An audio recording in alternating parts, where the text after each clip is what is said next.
അതെങ്ങനെയാ പാഞ്ചജന്യം RSSന്റെ പ്രസിദ്ധീകരണമല്ല എന്ന് പറയുക? ആ പാഞ്ചജന്യം എന്ന് പറയുന്ന ആ മാസിക അടിക്കുന്നത് നാഗപ്പൂരിലെ RSS കാര്യാലയത്തിൽ നിന്നാണ്.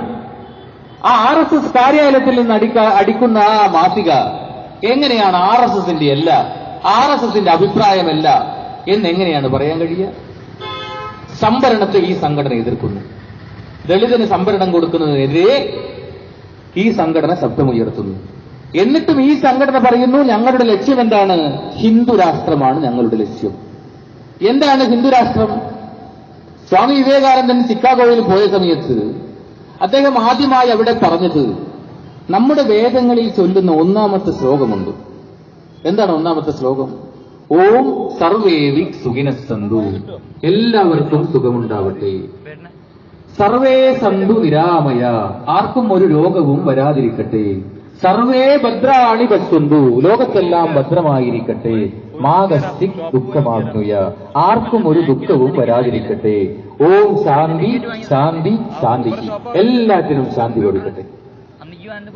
ഈ ശാന്തി മന്ത്രത്തിന്റെ അനുഗാമികളാണോ ഈ കാക്കി ട്രൗസർധാരികളായ RSSകാർ?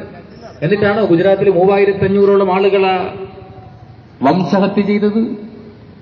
ഞാൻ ആ കലാപത്തിൽ പങ്കെടുത്തിട്ടില്ല, പക്ഷേ അത് ചെയ്ത ആളുകളുടെ അനുഭവങ്ങൾ ഞാൻ കേട്ടിട്ടുണ്ട്. എന്താണ് അനുഭവങ്ങൾ? ഈ 8 പേര് മലയാളികൾ ഈ കലാപത്തിൽ പങ്കെടുത്ത ആളുകളാണ്.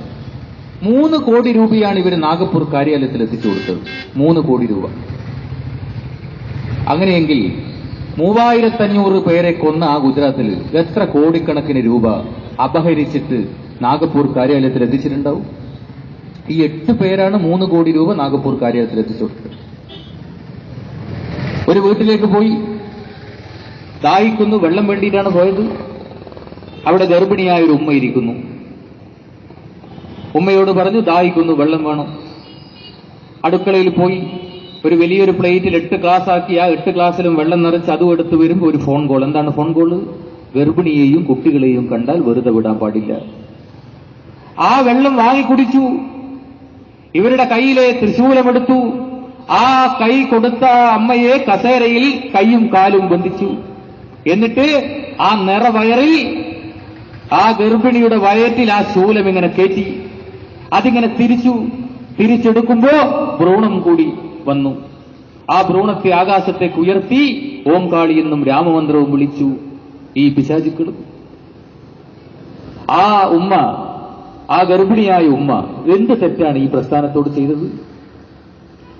അവർക്ക് ജനിക്കാൻ പോകുന്ന ആ കുട്ടി എന്ത് തെറ്റാണ് ഈ സംഘടനയോട് ചെയ്തത്? എത്രയെത്ര കലാപങ്ങൾ! എവിടെയൊക്കെ ഇവര് വിത്ത് പാകിയിട്ടുണ്ടോ അവിടെയൊക്കെ കലാപങ്ങളാണ്. ഉത്തർപ്രദേശ് ഇത്രയും സീറ്റ് കിട്ടിയപ്പോ എല്ലാരും പറഞ്ഞു എങ്ങനെയാ ഇത്രയും സീറ്റ് കിട്ടിയത്? കലാപങ്ങൾ ഉണ്ടാക്കുക. എന്നിട്ട് ഹിന്ദുക്കൾ ഒന്നാവണം എന്ന് പറയാ. ഒറീസയിൽ ക്രിസ്ത്യാനികളുടെ നേരെയാണ് ഇവരുടെ കലാപം. ഈ 19 മാസം 369 കലാപമാണ് മോദിയുടെ മന്ത്രിസഭയിൽ നടത്തിയത്. ഈ 369 കലാപത്തിൽ 45 പേർ മരിച്ചത് മുസ്ലിങ്ങളല്ല, ക്രിസ്ത്യാനികളാണ്. ഇനി അടുത്ത ഇരയാരാണ്? ക്രിസ്ത്യാനികളാണ് എന്നാണ് RSSകാർ പറയുന്നത്. ഒറീസയിൽ ഒരു ക്രൈസ്തവ ദേവാലയത്തിൽ ഒരു ദളിത പെൺകുട്ടിയോട് ചെല്ലാൻ പറഞ്ഞു ഒരു കുർബാന സമയം. അപ്പോ ആ കുട്ടി ഒന്നും അറിയാതെ ഏറ്റവും പിറകിൽ ഇങ്ങനെ കുർബാന സമയത്ത് അവിടെ ഇങ്ങനെ നിന്നു. പ്രചാരകൻ ഗ്രാമമുഖ്യനെ വിളിച്ചു. ഗ്രാമമുഖ്യനെ വിളിച്ചിട്ട് പറഞ്ഞു അതാ ആ പെൺകുട്ടിയെ മതം മാറ്റിയിരിക്കുന്നു. ഈ പ്രചാരകന്റെ ആജ്ഞാപ്രകാരമാണ് ഈ പെൺകുട്ടി ആ ദേവാലയത്തിൽ പോയത്. പക്ഷെ ഗ്രാമമുഖ്യനോട് ഈ പ്രചാരകൻ എന്താ പറഞ്ഞേ? ആ പെൺകുട്ടിയെ മതം മാറ്റിയിരിക്കുന്നു. ഗ്രാമമുഖ്യൻ ഇവർക്ക് വലിയ വിദ്യാഭ്യാസം ഒന്നും ഉണ്ടാവില്ലല്ലോ. ഇവരാളുകളെല്ലാം തടിച്ചു കൂടി പിക്കാസും കത്തിയാളും എല്ലാം എടുത്തു. അങ്ങനെ ആ പള്ളിയിൽ കയറി അവിടുത്തെ അച്ഛനെയും എല്ലാത്തിനെയും വെട്ടിക്കൊന്നു. ഇങ്ങനെയാണ് ഒറീസ കലാപം ആരംഭിക്കുന്നത്. ആ പെൺകുട്ടിയെ ഇവർ എല്ലാം കൂടി എടുത്തു. പെൺകുട്ടിയോട് അവസാനം മാധ്യമ പ്രവർത്തകർ ചോദിക്കുമ്പോഴാണ് പറയുന്നത് ഒരു ചേട്ടൻ പറഞ്ഞിട്ടാ. ചേട്ടൻ ആരാന്നറിയില്ല. ഏതോ ഒരു ചേട്ടൻ ഈ കുട്ടിക്ക് എന്തോ ബിസ്ക്കറ്റോ എന്തെല്ലോ മേടിച്ചു കൊടുത്തു. ആ കുട്ടിയോട് പറഞ്ഞു ആ കുർബാനന്റെ ഏറ്റവും പിറകിലിരിക്കണം. അതാണ് മതം മാറ്റത്തിനെതിരെ ഒറീസയിൽ സംഘർഷം നടന്നു എന്ന് ഈ സംഘടന പറയുന്നത്. എല്ലായിടത്തും ഇതേപോലെ കലാപങ്ങൾ ഉണ്ടാക്കുക. നമ്മുടെ കേരളത്തിൽ പല സ്ഥലങ്ങളിലും ഈ കലാപം നടത്താനുള്ള ശ്രമം നടത്തി, അത് പരാജയപ്പെടുത്തി. നീലേശ്വരത്ത് ഒരു ക്ഷേത്രമുണ്ട്, RSSന്റെ ക്ഷേത്രം. ആ ക്ഷേത്രത്തിൽ കാവി പെയിന്റ് അടിച്ചാൽ അതിന്റെ മുകളിൽ പച്ച പെയിന്റ് അടിക്കും. കാവി പെയിന്റ് അടിച്ചാൽ മുകളിൽ പച്ച പെയിന്റ് അടിക്കും. മുസ്ലിം മത തീവ്രവാദികളാണ് പച്ച പെയിന്റ് അടിച്ചതെന്ന് പരാതി. പ്രശാന്ത് വിശ്വ ഹിന്ദു പരിഷത്തിന്റെ നേതാവാണ്. SIക്ക് ഒരു സംശയം. അവിടുത്തെ SIയും ഒരു ഹെഡ് കോൺസ്റ്റബിളും പുലർച്ചെ കാവല് നിന്നു ഒരു ചാക്കിന്റെ ഉള്ളിൽ. നോക്കുമ്പോൾ കാണാ ഈ പരാതി കൊടുത്ത വിദ്വാൻ തന്നെ ഒരു പെയിന്റുമായിട്ട് ഒരു പാത്രത്തിൽ ഇങ്ങനെ പാട്ടെല്ലാം പാടിയിട്ട് ഇങ്ങനെ വരുന്നു. അമരമാവണമെന്റെ രാഷ്ട്രം വിശ്വവിസ്തൃതി നേടണം. അപ്പൊ മറ്റോ ചോദിക്കുക, അവിടെ പ്രശാന്തേട്ട ആടെ എന്തോ കാണുന്ന 2 ചാക്കിൽ 2 സാധനം, അത് തേങ്ങയായിട്ടായിരിക്കും നേരത്തെ കൊടുത്ത്. ഹെഡ് കോൺസ്റ്റബിളും SIയുമാണ്. അങ്ങനെ വെച്ചു, വെള്ളം നിറച്ചു, നേരെ മുകളിൽ കയറി പച്ച പെയിന്റ് അടിക്കാൻ തുടങ്ങി. അപ്പോ പിറകുന്ന ഒരു അശരീരി, മോനെ പ്രശാന്ത, ആരാണ് SI, രണ്ടിനെയും പിടിച്ചു കൊടുത്തു അടി. SI പറഞ്ഞു ഏതെങ്കിലും ഒരു പെയിന്റ് നിശ്ചയിക്കണം ഈ ക്ഷേത്രത്തിൽ, ഒന്നിക്ക് പച്ച പെയിന്റ് മാത്രം അടിക്കുക, അല്ലെങ്കിൽ കാവി പെയിന്റ് മാത്രം അടിക്കുക, രണ്ടും നിങ്ങൾ തന്നെ അടിക്കരുത്. അപ്പൊ ആസൂത്രിതമായി ആ നാട്ടിൽ കലാപങ്ങൾ ഉണ്ടാക്കാൻ ആ സംഘടന ശ്രമിക്കുന്നു. കാരണം കാസർഗോഡിൽ ഒരു ചെറിയൊരു സ്പാർക്ക് ഉണ്ടായാൽ അതിങ്ങനെ ആളി ഇങ്ങനെ കത്തുന്നു. ആ ആളിക്കത്തലിൽ ഇവർക്ക് എല്ലാ മുസ്ലിങ്ങളുടെയും വീടുകളിൽ കയറാം, കവർച്ച നടത്താം, പണം ഉണ്ടാക്കാം. ചാവശ്ശേരിയിലും ഇതേപോലെ, നമ്മുടെ നാട്ടിൽ ചാവശ്ശേരി എന്റെ വീടിന്റെ നേരെ തൊട്ടടുത്ത ആ ചാവശ്ശേരിയിൽ ഒരു ശിവന്റെ അമ്പലമുണ്ട്. ആ ശിവന്റെ അമ്പലത്തിൽ പൂജാരി രാവിലെ വരുമ്പോൾ ഒരു ഗോമാതാവിന്റെ തല കിടക്കുന്നു. വിളിച്ചു പോലീസിന്. 4 ബസ് പോലീസ് വന്നു. അവിടെയുള്ള കംപ്ലീറ്റ് മുസ്ലിം വീട്ടിൽ നിരങ്ങി എല്ലാത്തിനെ അടിച്ചു. അവർ പറഞ്ഞു, സാറേ ഞങ്ങൾ ഇതിന് പങ്കില്ല, ഞങ്ങൾ ഉപ്പയെല്ലാം ഗൾഫിലാണ്. കാരണം മുസ്ലിങ്ങൾ ഏറ്റവും സമ്പന്നതയോടെ ജീവിക്കുന്ന സ്ഥലമാണ് ചാവശ്ശേരി. അവിടെ കലാപം ഉണ്ടാക്കിയാൽ ഇവർക്ക് പലതും അടിച്ചു മാറ്റാൻ പറ്റും. അങ്ങനെ രാത്രി പാറാവിന് നിന്ന SI ഒരു 2 വിദ്വാൻമാരെ പിടിച്ചു വാളെല്ലാം കൊണ്ട്. വാളിൽ ചെറിയൊരു ചോരക്കറ. അങ്ങനെ ചോദ്യം ചെയ്തപ്പോഴാണ് പറഞ്ഞത്, സാറേ നമ്മൾ മനുഷ്യരെയല്ല കൊന്നത്, പശുവിനെയാണ് കൊന്നത്. സ്വയം സേവകന്റെ വീട്ടിൽ നിന്ന് പശുവിനെ കട്ടു, പള്ളിയുടെ മുന്നിൽ വെച്ച് പശുവിനെ അറുത്തു, തല ഇട്ടത് ചാവശ്ശേരി അമ്പലത്തിന് മുമ്പിൽ. ആര് പറഞ്ഞിട്ടാ? വിശ്വ ഹിന്ദു പരിഷത്തിന്റെ സംസ്ഥാന നേതാവ് വത്സൻ മാഷ് പറഞ്ഞിട്ടാ.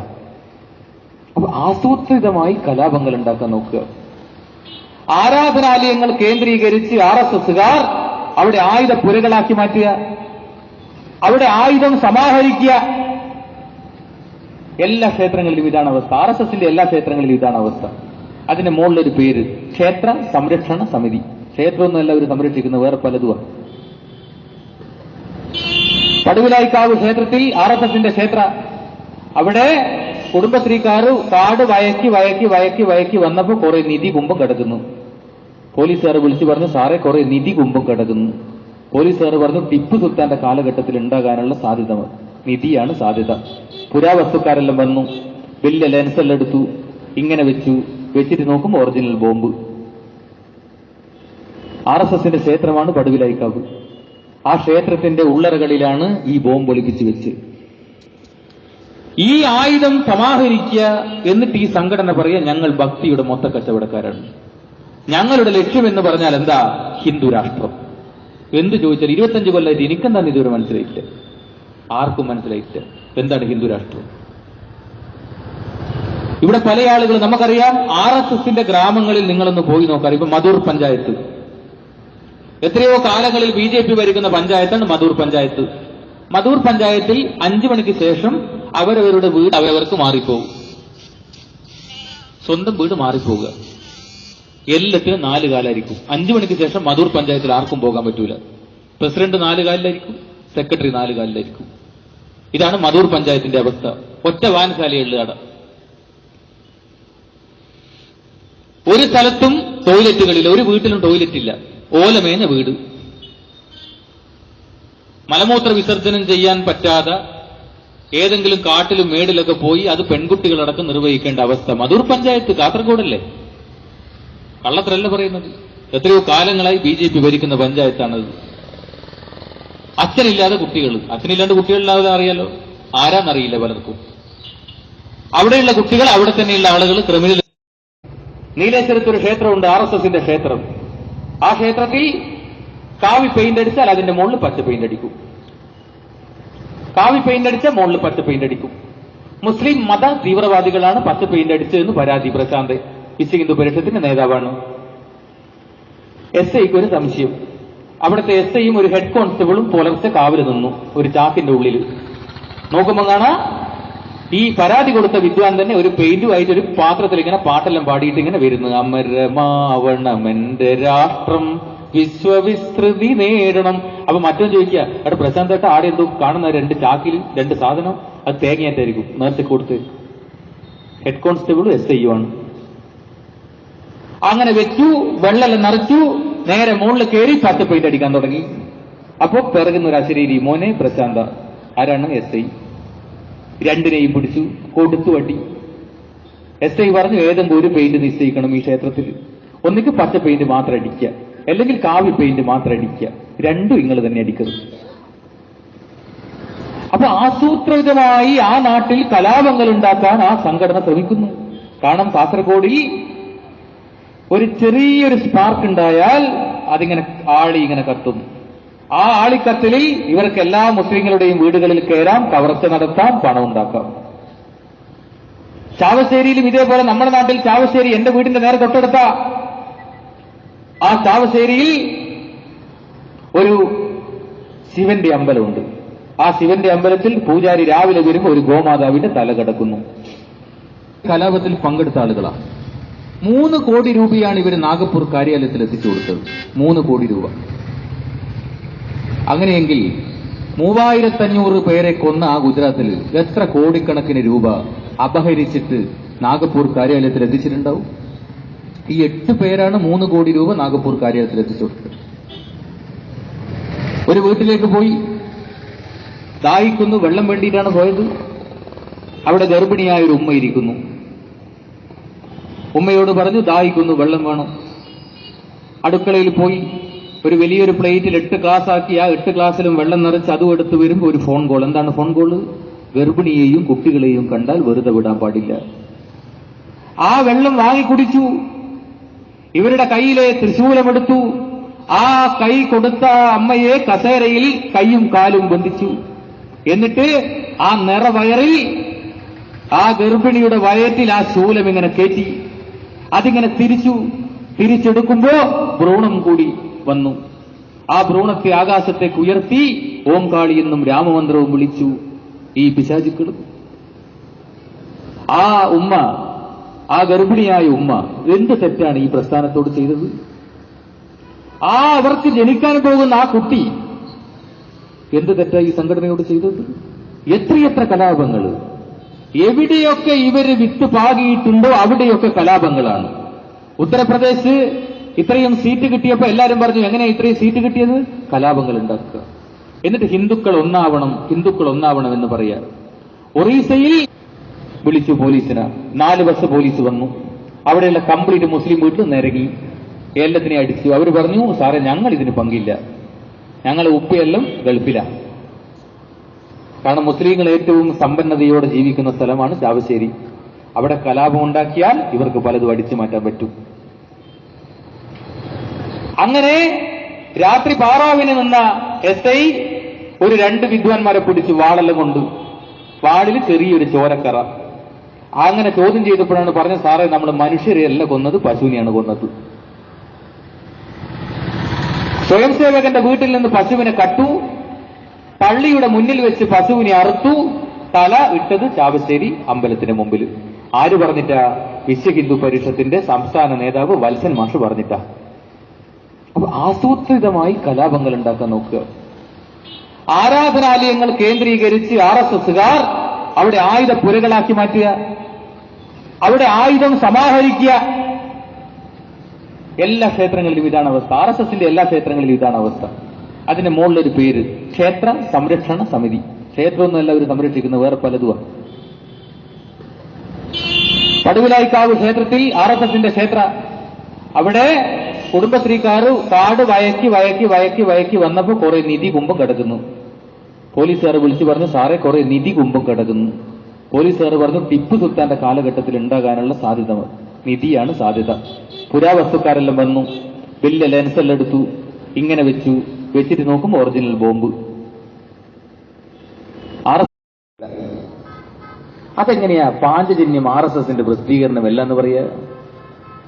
ആ പാഞ്ചജന്യം എന്ന് പറയുന്ന ആ മാസിക അടിക്കുന്നത് നാഗപ്പൂരിലെ RSS കാര്യാലയത്തിൽ നിന്നാണ്. ആ RSS കാര്യാലയത്തിൽ നിന്ന് അടിക്കുന്ന ആ മാസിക എങ്ങനെയാണ് RSSന്റെ അല്ല, RSSന്റെ അഭിപ്രായമല്ല എന്നെങ്ങനെയാണ് പറയാൻ കഴിയുക? സംവരണത്തെ ഈ സംഘടന എതിർക്കുന്നു. ദളിതന് സംവരണം കൊടുക്കുന്നതിനെതിരെ ഈ സംഘടന ശബ്ദമുയർത്തുന്നു. എന്നിട്ടും ഈ സംഘടന പറയുന്നു, ഞങ്ങളുടെ ലക്ഷ്യം എന്താണ്? ഹിന്ദു രാഷ്ട്രമാണ് ഞങ്ങളുടെ ലക്ഷ്യം. എന്താണ് ഹിന്ദു രാഷ്ട്രം? സ്വാമി വിവേകാനന്ദൻ ചിക്കാഗോയിൽ പോയ സമയത്ത് അദ്ദേഹം ആദ്യമായി അവിടെ പറഞ്ഞത്, നമ്മുടെ വേദങ്ങളിൽ ചൊല്ലുന്ന ഒന്നാമത്തെ ശ്ലോകമുണ്ട്. എന്താണ് ഒന്നാമത്തെ ശ്ലോകം? ഓം സർവേവി സുഖിനസ്സന്തു, എല്ലാവർക്കും സുഖമുണ്ടാവട്ടെ. സർവേ സന്തു നിരാമയ, ആർക്കും ഒരു രോഗവും വരാതിരിക്കട്ടെ. സർവേ ഭദ്രാണി പശ്യന്തു, ലോകത്തെല്ലാം ഭദ്രമായിരിക്കട്ടെ. മാഗസ്തി ദുഃഖമാഗ്നുയ, ആർക്കും ഒരു ദുഃഖവും വരാതിരിക്കട്ടെ. ഓം ശാന്തി ശാന്തി ശാന്തി, എല്ലാത്തിനും ശാന്തി കൊടുക്കട്ടെ. ഈ ശാന്തി മന്ത്രത്തിന്റെ അനുഗാമികളാണോ ഈ കാക്കി ട്രൗസർധാരികളായ RSSകാർ? എന്നിട്ടാണോ ഗുജറാത്തിൽ 3500ഓളം ആളുകളെ വംശഹത്യ ചെയ്തത്? ഞാൻ ആ കലാപത്തിൽ പങ്കെടുത്തിട്ടില്ല, പക്ഷേ അത് ചെയ്ത ആളുകളുടെ അനുഭവങ്ങൾ ഞാൻ കേട്ടിട്ടുണ്ട്. എന്താണ് അനുഭവങ്ങൾ? ഈ 8 പേര് മലയാളികൾ ക്രിസ്ത്യാനികളുടെ നേരെയാണ് ഇവരുടെ കലാപം. ഈ 19 മാസം 369 കലാപമാണ് മോദിയുടെ മന്ത്രിസഭയിൽ നടത്തിയത്. ഈ 369 കലാപത്തിൽ 45 പേർ മരിച്ചത് മുസ്ലിങ്ങളല്ല, ക്രിസ്ത്യാനികളാണ്. ഇനി അടുത്ത ഇരയാരാണ്? ക്രിസ്ത്യാനികളാണ് എന്നാണ് RSSകാർ പറയുന്നത്. ഒറീസയിൽ ഒരു ക്രൈസ്തവ ദേവാലയത്തിൽ ഒരു ദളിത പെൺകുട്ടിയോട് ചെല്ലാൻ പറഞ്ഞു, ഒരു കുർബാന സമയം. അപ്പോ ആ കുട്ടി ഒന്നും അറിയാതെ ഏറ്റവും പിറകിൽ ഇങ്ങനെ കുർബാന സമയത്ത് അവിടെ ഇങ്ങനെ നിന്നു. പ്രചാരകൻ ഗ്രാമമുഖ്യനെ വിളിച്ചു. ഗ്രാമമുഖ്യനെ വിളിച്ചിട്ട് പറഞ്ഞു, അതാ ആ പെൺകുട്ടിയെ മതം മാറ്റിയിരിക്കുന്നു. ഈ പ്രചാരകന്റെ ആജ്ഞാപ്രകാരമാണ് ഈ പെൺകുട്ടി ആ ദേവാലയത്തിൽ പോയത്. പക്ഷെ ഗ്രാമമുഖ്യനോട് ഈ പ്രചാരകൻ എന്താ പറഞ്ഞേ? ആ പെൺകുട്ടിയെ മതം മാറ്റിയിരിക്കുന്നു. ഗ്രാമമുഖ്യൻ, ഇവർക്ക് വലിയ വിദ്യാഭ്യാസം ഒന്നും ഉണ്ടാവില്ലല്ലോ. ഇവരാളുകളെല്ലാം തടിച്ചു കൂടി പിക്കാസും കത്തിയാളും എല്ലാം എടുത്തു.